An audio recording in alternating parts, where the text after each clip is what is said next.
وہ کیا کسی شاعر نے کہا تھا کہ دیکھا ہے میں نے شہر میں کوڑے کے ڈھیر پر دو بچے لڑ رہے تھے فقط ایک بیر پر، اور گندم امیر شہر کی ہوتی رہی خراب، بیٹی مگر غریب کی فاقوں سے مر گئی۔ اور اللہ نے آپ کو دولت سے نوازا، دولت وہاں دو جہاں دولت لٹانے سے رب راضی ہوتا ہے، اس کی رحمتیں برستی ہیں۔ ہمارے گجرانوالہ دھلا چوک پہ ایک بوڑھا دن دہاڑے آٹے کا تھیلا اٹھا کے دوڑ لگاتا ہے، نحیف تھا، 2 قدم چلا کے لوگوں نے پکڑا اور خوب زد و کوب کیا، اور بعد میں سوال کیا کہ بوڑھے یہ جرت کیوں کی؟ تو وہ بوڑھا رونے لگا، وہ کہتا ہے 1 ہفتہ ہو گیا مجھے اس چوک میں آ کے کھڑا ہوتا ہوں مزدوری کے لیے، اور مجھے بوڑھا سمجھ کے لوگ چھوڑ کے چلے جاتے ہیں، ہفتہ ہو گئے بچے بھوک سے مر رہے ہیں، آج ان کی بھوک دیکھی نہیں گئی تو چوری پہ وہ آمادہ ہوا، اور دولت یہاں لٹاؤ۔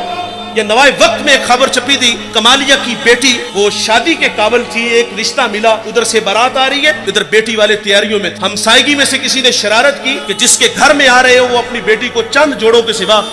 اور کچھ بھی نہیں دے سکتا، بارات وہیں سے واپس چلی گئی تھی۔ بتاؤ اس بیٹی کے دل پہ جو کچوکے اور زخم لگے تھے اس کا مداوع کس نے کرنا تھا؟ اور اللہ نے آپ کو دولت سے نوازا ہے، غریبوں کی بیواؤں کی بیٹیاں گھروں میں بوڑھی ہو رہی ہیں، تم کتوں کی لڑائی پہ پیسے لٹا رہے ہو، تم ہجڑوں پہ دولت لٹا رہے ہو۔ اگر دولت لٹانے کا شوق ہے تو معاشرے میں پھیلے ہوئے دکھ دیکھو،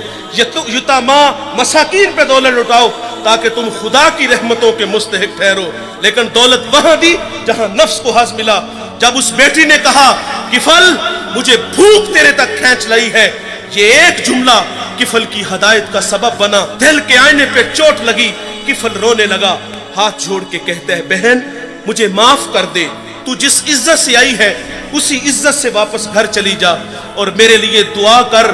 اللہ مجھے معاف کر دے۔ وہ بیٹی گھر چلی گئی اور ادھر تقدیر کا قلم چل گیا، اسی رات کفل کو موت آ گئی۔ صبح ہوئی تو زمانے نے کفل کی دیوار پہ یہ لکھا ہوا پڑا تھا کہ اللہ نے کفل کو معاف کر دیا ہے۔ وہ معاف کر کے راضی ہوتا ہے۔ بھائی کوئی بندہ مرنے سے پہلے آ جائے ہاتھ جوڑ کے کہہ دے کہ یا اللہ آج کے بعد گناہ نہیں کروں گا، یہ اس کا وعدہ ہے کہ جو میری چوکھٹ پہ 2 آنسو لے آتا ہے میں اس کے گناہ کو لوح محفوظ سے مٹا دیتا ہوں۔